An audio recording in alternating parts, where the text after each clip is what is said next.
أعوذ بالله من الشيطان الرجيم. بسم الله الرحمن الرحيم. الحمد لله تعالى، والصلاة والسلام على رسول الله وعلى آله وصحبه ومن والاه، وبعد. فهذه فائدة في التفسير،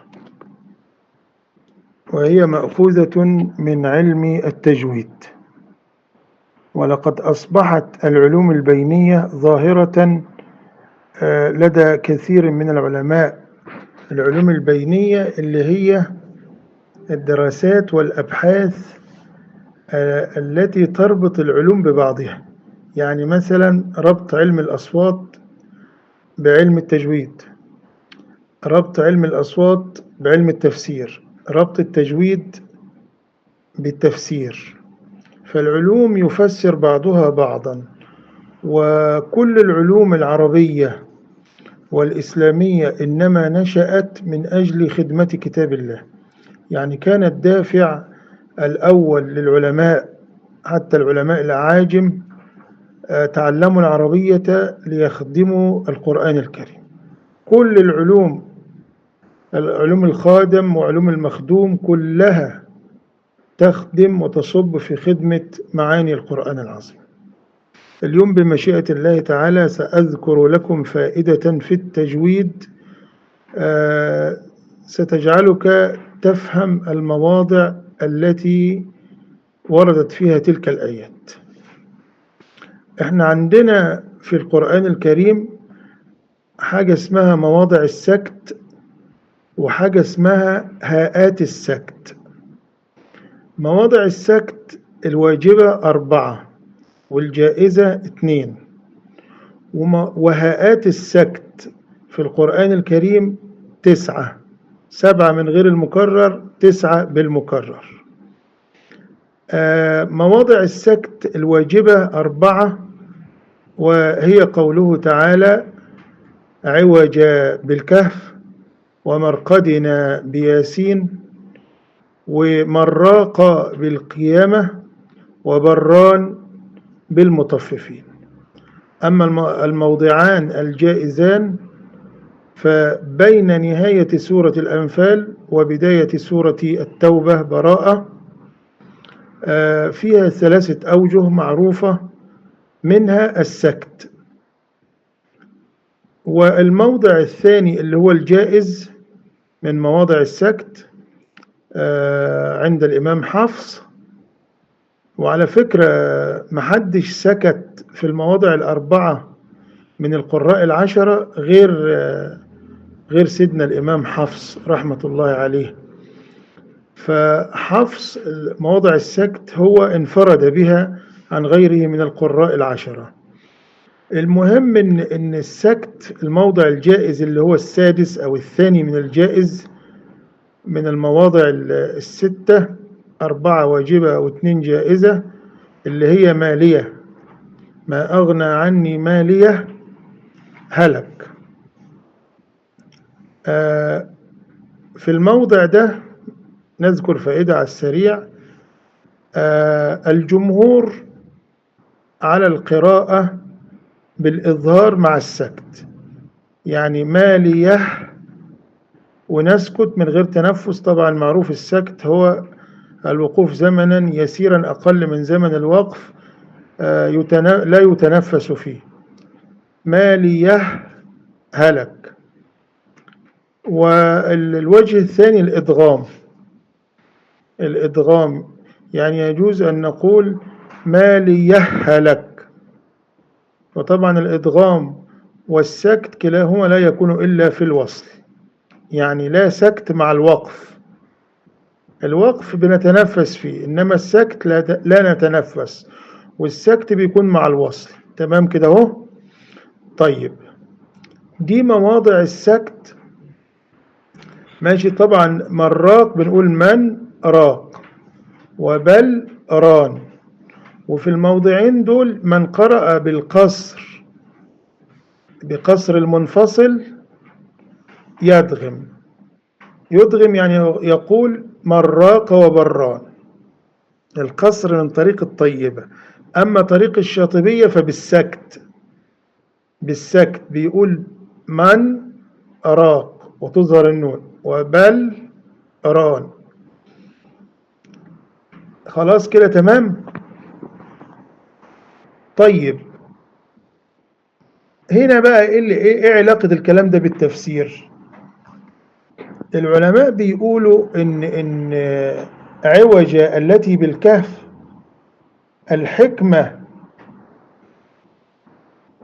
الحكمة أن الوصل من غير سكت يوهم أن قيما صفة لعوج، ولا يستقيم أن يكون القيم صفة للمعوج. هكذا ذكر العلماء. يعني أنا لو وصلت في سورة الكهف قيما عوجا، طبعا يجوز وصل الآيات، النبي كان يقف عليه الصلاة والسلام على رأس كل آية، دي سنة، ولكن يجوز وصل الآية بالثانية بالثالثة، يجوز. طب أنا لو وصلت هنا وما عملتش سكت، هيبقى في إيهام بأن كلمة قيما هي صفة لعوجة، وهذا خطأ. احنا بنركز في التفسير على المعاني، وبنحرص على أن السامع للتالي لمن يتلو القرآن يكون فاهم المعاني. فهنا العلماء قالوا السكت الحكمة منه أن الوصل من غير سكت يوهم أن قيما صفة لعوجا، وهذا خطأ، ولا يستقيم أن يكون القيم صفة للمعوج. إزاي قيم وإزاي عوجا؟ السكت الثاني اللي هو على موضع مرقدنا اللي بسورة ياسين، قالوا يا ويلنا من بعثنا من مرقدنا هذا ما وعد الرحمن وصدق المرسلون. ما ينفعش نوصل من غير سكت. فهنا السكت حكمته هيفيدنا بقى في التفسير. مين اللي قال بعثنا من مرقدنا؟ المشركون المنكرون للبعث. فلو وصلنا بلا سكت لاختل المعنى، فصارت هذه الجملة هذا ما وعد الرحمن وصدق المرسلون من كلام المشركين، وهذا خطأ. هذا خطأ غير مراد الله. مراد الله أن هذا ما وعد الرحمن وصدق المرسلون هذا من مقول قول الله سبحانه وتعالى. يبقى إذن اللي أنا عايز أقوله إن فهمك لعلة السكت في الموضعين يفهمك التفسير، والعكس، فهمك لتفسير هذه المعاني وتفسير الآيتين في الموضعين يجعلك تفهم الحكمة من السكت. وتعريف السكت هو الوقوف زمنا يسيرا أقل من زمن الوقف لا يتنفس فيه القارئ، لا يتنفس فيه القارئ، بعكس الوقف زمنه بيطيل شوية وبيتنفس فيه القارئ. أنا وقفت على كتاب الشيخ قمحاوي، الشيخ قمحاوي في التجويد، هو الوحيد اللي أنا وجدت في كتب التجويد قاطبة فيما قرأت ودرست على المشايخ، هو اللي قال زمن السكت حركتين. ما لقيتش حد قال ان السكت ده حركتين غير الراجل الطيب ده رحمة الله عليه. على صغر حجم كتابه وقيمته قال السكت حركتين. يرمز له بسكتة في الهامش المصحف، سكتة لطيفة، وعلى آخر حرف من الكلمة المسكوت عليها تلاقي حرف السين، تلاقي حرف السين. طبعا حرف السين يعني سكتة لطيفة، غير حرف السين اللي فوق الصاد. وحرف السين ساعات بيبقى فوق الصاد وتحت الصاد، وده هنبقى نشرحه بعدين. فالسين دي غير السين دي. تمام كده. الأمر الثاني هاءات السكت في القرآن الكريم. يبقى في حاجة اسمها مواضع السكت وشرحناها ووضحنا تفسير الآيتين. الأمر الثاني بقى في حاجة اسمها هاء السكت في اللغة العربية. هاء السكت، وهاء السكت تلحق الاسم وتلحق الفعل وتلحق الضمير. يعني الفعل يتسنى بالألف اللينة في الآخر. لما دخلت عليها هاء السكت في سورة البقرة يتسنه. كلمة كتابي وحسابي ومالي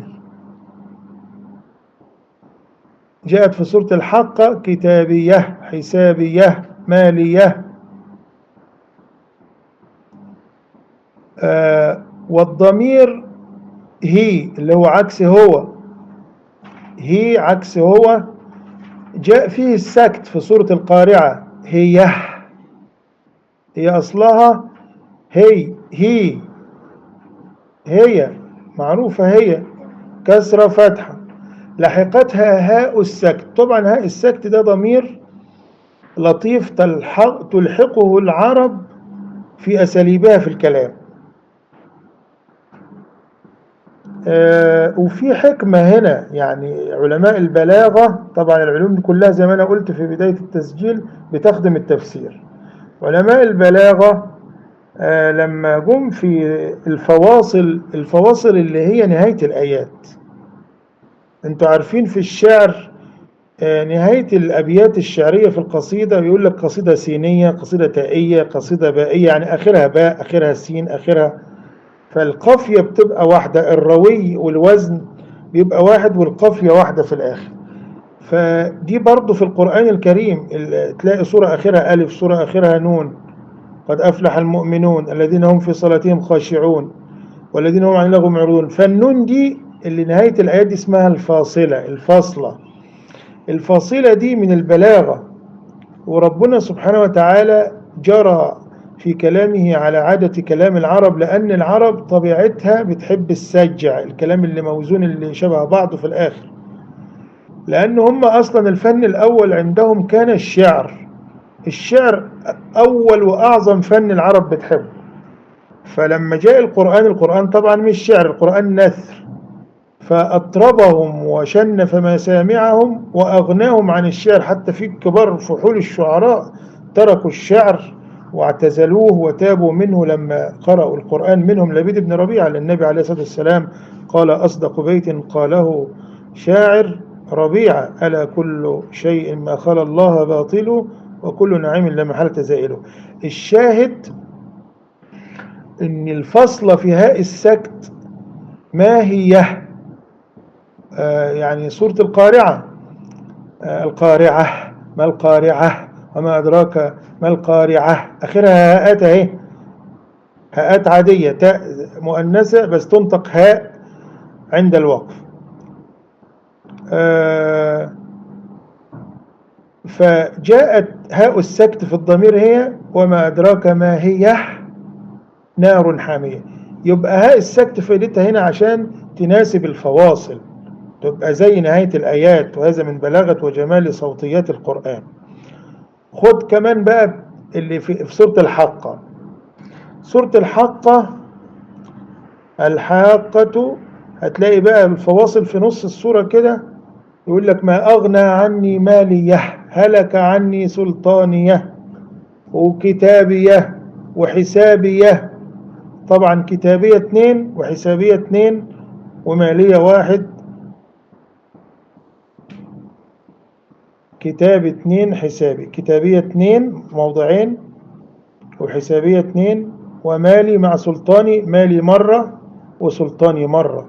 هي أصل الآيات إيه يا أخي الكريم؟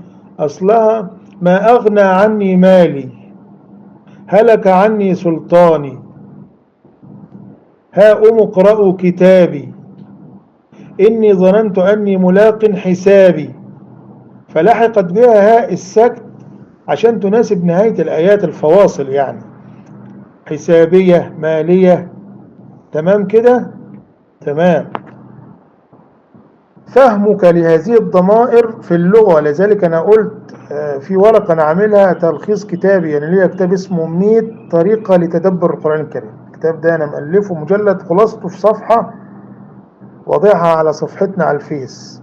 من ضمن ال 17 نقطة ملخص الكتاب ده ان انا بقول لك عشان تتدبر القرآن وتفهم تفسير القرآن وتفهم معانيه لابد ان انت يكون عندك علم باسرار ودقائق اللغة العربية، تكون دارس للغة العربية. كل ما تتعمق في دراسة اللغة العربية، والإمام الشاطبي في مقدمة كتاب مقاصد الشريعة، كتاب الموافقات العظيم، أعظم كتاب في مقاصد الشريعة، الإمام الشاطبي قال كده في المقدمة، قال والمجتهد في اللغة مجتهد في الشرع. أي واحد هتلاقيه شاطر في اللغة ومنشغل بعلوم الشريعة هتلاقيه شاطر جدا. حتى بتوع اللغة بيردوا حفظة القرآن، حتى بتوع اللغة لو مش حافظين القرآن حافظين القرآن كله بتلاقيهم بيردوا بتوع الحفظ اللي هم مش دارسين اللغة. بيقول لك عمرها ما تكون كده، دي فعل مرفوع انت هتنصبها ليه؟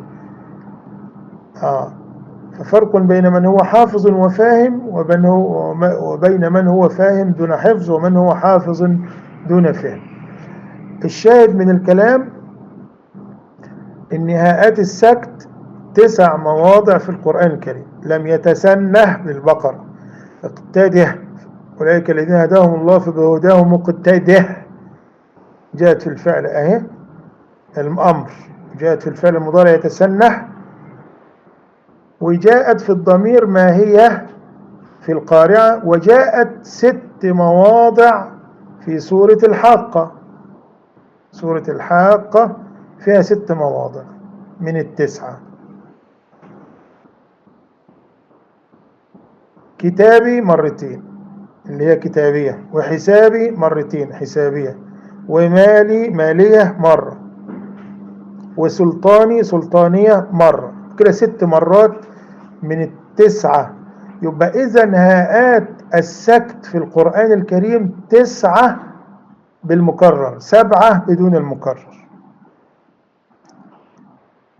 أسأل الله العظيم أن يفهمنا القرآن الكريم.